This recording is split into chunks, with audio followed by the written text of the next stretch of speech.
Assalamualaikum warahmatullahi wabarakatuh. Apa kabar anak-anak? Semoga kita semua dalam keadaan sehat. Alhamdulillah, untuk materi kali ini akan saya bahas soal yang sudah diberikan sama Bu Soraya kemarin, yaitu pembahasan soal ulangan harian 2 teks eksplanasi. Baik, soal yang pertama. Apa yang kalian pahami tentang teks eksplanasi? Pembahasannya ya kemarin, yang belum mengerjakan silakan Anda pahami, atau yang sudah silakan Anda lihat pengertiannya. Teks eksplanasi adalah teks yang menjelaskan proses terjadinya atau terbentuknya fenomena alam, sosial maupun budaya. Ya, yang belum mengerjakan kemarin silakan Anda kerjakan sekarang juga. Lanjut, yang kedua, bagaimana ciri-ciri dari teks eksplanasi? Ciri-ciri dari teks eksplanasi, yang pertama, strukturnya terdiri dari pernyataan umum, urutan sebab akibat, dan interpretasi. Yang kedua, atau yang B, bersifat ilmiah, yang C bersifat informatif, dan yang D bersifat faktual. Lanjut, yang ketiga, jelaskan struktur teks eksplanasi. Strukturnya ada 3. Yang pertama yaitu pernyataan umum. Pernyataan umum berisi apa? Pernyataan umum berisi penjelasan umum tentang fenomena yang dibahas. Ya, apa saja fenomena yang akan dibahas? Isinya apa, mengapa, bagaimana peristiwa itu terjadi. Yang B, deretan penjelas, berisi penjelasan-penjelasan tentang sebab akibat, atau dibalik ya, akibat sebab. Lanjut, yang C, interpretasi, berisi kesimpulan atau penutup, bersifat opsional, artinya boleh ada atau tidak. Yang keempat, apa saja kaidah kebahasaan yang digunakan dalam teks eksplanasi? Yang pertama, menggunakan konjungsi kausalitas atau sebab akibat. Yang kedua, menggunakan konjungsi kronologis, urutan waktu. Dan yang ketiga, menggunakan konjungsi nomina atau kata benda. Yang keempat, menggunakan kata istilah teknis atau ilmiah.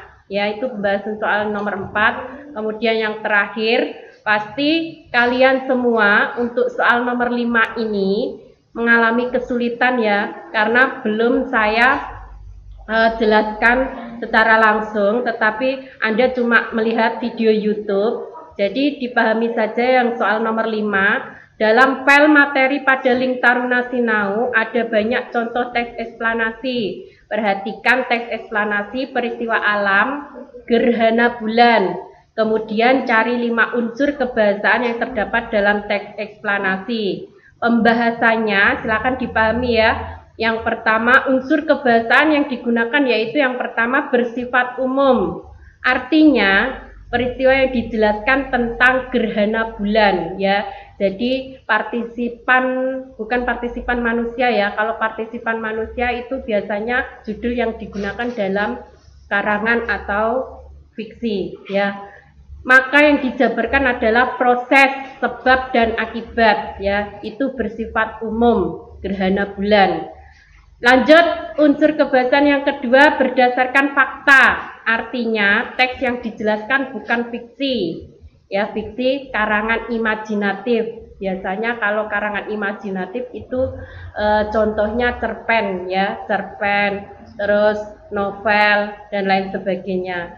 Lanjut, yang ketiga, terdapat konjungsi kausal dan kronologis. Contohnya, kausal itu sebab akibat ya, kronologis urutan waktu. Contohnya di dalam teks eksplanasi yang berjudul Gerhana Bulan, di situ terdapat kata atau konjungsi, kata hubung atau konjungsi karena, maka, tetapi, ketika. Yang nomor 4, terdapat istilah ilmiah. Contohnya dalam teks eksplanasi gerhana bulan, yaitu contohnya gerhana, itu merupakan istilah ilmiah ya. Istilah ilmiah adalah istilah yang dapat dicari arti katanya dalam Kamus Besar Bahasa Indonesia atau makna.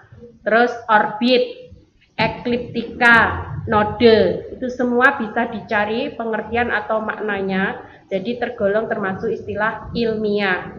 Yang terakhir, yang kelima, terdapat kata kerja material. Kata kerja material adalah kata kerja yang menunjukkan aktivitas fisik atau perbuatan yang dapat dilihat. Contohnya di dalam teks eksplanasi gerhana bulan, yaitu mengamati. Berarti kita melakukan kegiatan fisik melihat, mengamati gerhana bulan. Itu yang termasuk pembahasan dari soal yang sudah diberikan sama Bu Soraya minggu kemarin. Ya, jadi yang belum mengerjakan minggu kemarin silakan Anda kerjakan ya, daripada nilainya kosong. Untuk mengerjakan sekarang masih saya terima ya. Sekian dari saya untuk pembahasan soal kali ini. Materi selanjutnya ketemu lagi minggu depan ya. Tetap semangat dan belajar di rumah dan jaga kesehatan. Saya akhiri, wassalamualaikum warahmatullahi wabarakatuh.